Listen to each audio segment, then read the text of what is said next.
Okay, now video number 5. Let's do speculation with long positions pula.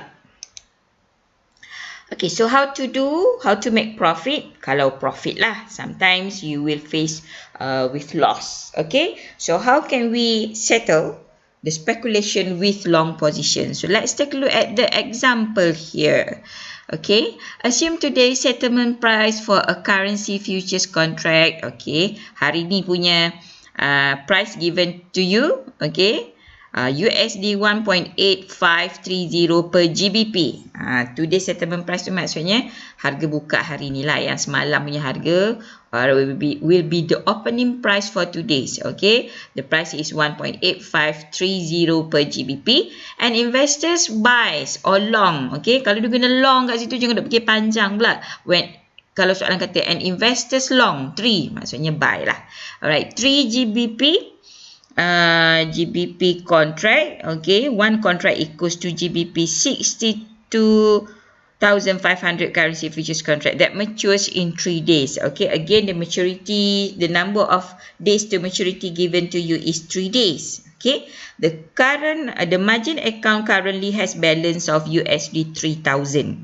Okay, you dah ada duit dalam account you 3,000. The next 3 days settlement prices are given to you as follows respectively. Calculate the changes in the margin account from the daily mark to market and the balance of the margin account after the third day and determine the net profit or loss to the investor. So in this case, kita akan tanyalah, why does he enter long position? Naknya soalan tak akan tanya. Kita je lah tanya kenapa dia nak enter long position, because he expect the USD will depreciate at the same time GBP will appreciate. So he buy the USD today and buy back later and gain profit. Okay, let's take a look at the solution. Alright, okay, so these are the table. Again, what you have to prepare the table with 4 columns all together. Columns day, columns price and floating profit or loss and column margin. Okay, kat sini saya letak day 0. Actually also day 1. You boleh saya saja buat 2 pilihan. You boleh letak 1 kat sini or you can put 0. 0 also represent the beginning of day 1. Maksudnya 0 tu harga tutup semalam adalah harga buka hari ni. Right, I'm giving you option, pilihan. You can put day 1 kat sini or you can put day 0. Meaning to say ni semalam punya closing price akan jadi opening price for day 1. Okay? Alright. So, what is your entry? 1.8530 buy. Okay, kita punya intention pagi bukanlah pagi. Mungkin pagi. Maksudnya masa you enter the market on the beginning of day 1 tu, alright, you want to buy. So what will happen? Sistem akan closekan petang tu, kita jual. Pagi beli, petang jual. Macam tu juga esok. On the second day, pagi tu the closing price of day 1 akan jadi opening price of day 2. Soalannya setiap pagi, alright, sistem akan buy kan untuk kita, petang dia akan sell kan untuk kita. Kalau tadi nilai atas tolak nilai bawah, in this question nilai bawah tolak nilai atas. Ini pun bawah tolak atas. Kenapa? Sebab pagi beli, petang jual. To calculate profit or loss, always selling price minus buying price. Don't ever buying price minus selling price. You must do selling price minus buying price. So in this case, pagi beli, petang jual. So harga petang will be the selling price. Okay, here is your margin. Put the 3,000 there. Okay. Okay. So how to calculate on the first day profit or loss?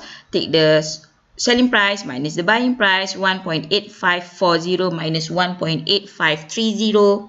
Okay, times GBP 62,500. Kali ni dia bagi satu kontrak bersamaan 62,500 times 3. Terbalik, nak letak sini dulu pun boleh, depan kontrak dulu pun boleh, baru dengan contract value, ataupun contract value dulu baru number of contract. Kalau ikut formula, contract dulu. Tak kisahlah, janji betul.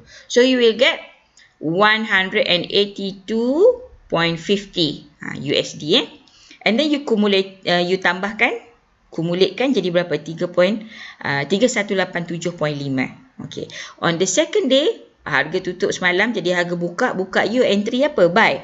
So petang sell. So ambil sell kat sini 1.8470 minus 1.854 times 3 contract times GBP 62,500. You okay, this one you will lose by how much? 1312.5. So yang semalam punya margin minus rugi hari ni, margin you tinggal berapa? 1875 USD. And on your last day, again, last closing price yesterday will be your opening price today. Open you apa? Buy, petang sell. So again, selling price minus buying price times number of contract and contract value. Hari ketiga you untung 843.75. So you tambah dengan margin semalam, your cumulative ataupun your ending margin jadi berapa? 2718.75. Okay, alright. Jadi how to calculate the profit or loss? Sama juga, you can use this column or this column. For if you use the third column here, you will sum everything you get, okay, and you end up getting a loss by how much? USD 281.25. Or you can use ending margin here minus the beginning margin. Again, you will get the same value. Kalau value tak sama, something actually went wrong with your calculation. Kalau guna kolom ni ke guna kolom ni, jawapan dia tak sama. Itu maksudnya ada silap kat mana-mana. Okay, and finally, we will calculate the settlement of buying. Kenapa kita guna istilah settlement of buying? Sebab entry kita buy, so kita nak settlekan pembelian kita, we will use settlement of buying. Okay, anak-anak. Okay, apa dia punya expectation bila kita long? Kita expect apa? The USD will depreciate. Maksudnya nilai kat sini lagi besar lah, lagi nampak macam 1.86 ke apa kan. Tapi what happen? Kenapa kita rugilah sekali? Sebab harga dia tak depreciate, harga appreciate. That's why end up kita jadi rugi. Okay, alright. Macam mana kalau dia tak sebut apa-apa? What if the question tak mention apa-apa pasal margin? There is no information about your margin account. Maksudnya dia kata apa?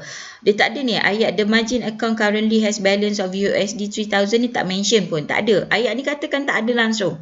If there is no information about the margin, so you abaikan kolom ni, tak payah buat. Enough by having column days, number of days, the price and the floating profit or loss. Kalaulah no information given on margin. Okay, kalau ada column on margin, barulah you create column keempat ni. Sama juga for question short position tadi. Okay, so good so far? InsyaAllah you are so good so far. So good. Okay. Kita tengok lagi satu kaedah. Another way to find profit or loss. Okay. On the beginning of day 1, entry kita apa anak-anak? Kita buy. So calculate the contract value. Kita buy kat sini 1.8530 times 3 contract times GBP 62,500. Maka masa kita beli tu, the value of the contract is 347,437. 347,437.5. Okey, belit-belit lidah. Saya memang ada yang tersasul-sasul sebelum ni ke apa kan. Abaikanlah, memang gitu kaedah dia sokmo. Okey.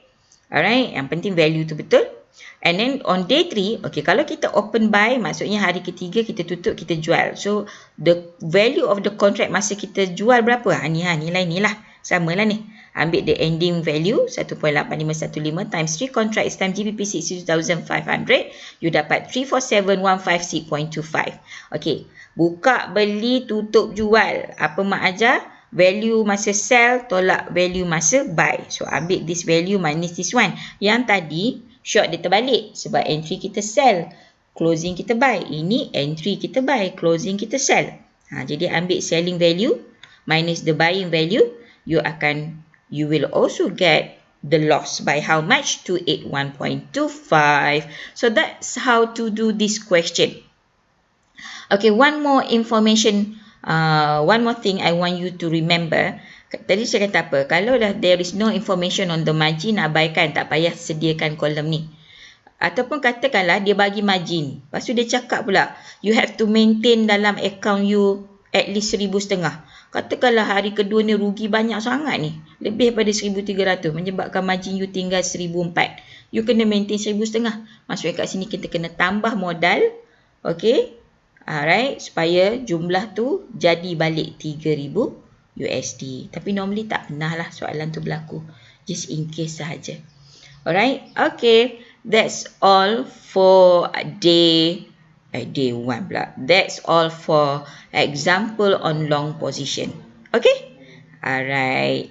Before we end up the session on this currency futures contract, I want you to do these exercises. We have 6 past year question all together. Cuba tengok lokasi soalan-soalan ni. Semua dekat question 4A. Gitu. So please do all the question. Alright. Kalau yang tak ada soalan tu, please download. Try to do. Apa yang akan saya buat, saya akan petik nama to make it fair and square for everybody. Saya akan petik nama daripada group A untuk kelas A lah, kelas B. Siapa kena buat? Siapa kena share jawapan-jawapan bagi setiap past year? Semua orang akan kena giliran masing-masing. Okay. Maafkan saya kalau terkasar bahasa. Kalau tersalah cakap, kalau tersasul. Okay, see you in our next coming videos after this. But as for now, cukup dulu. Assalamualaikum.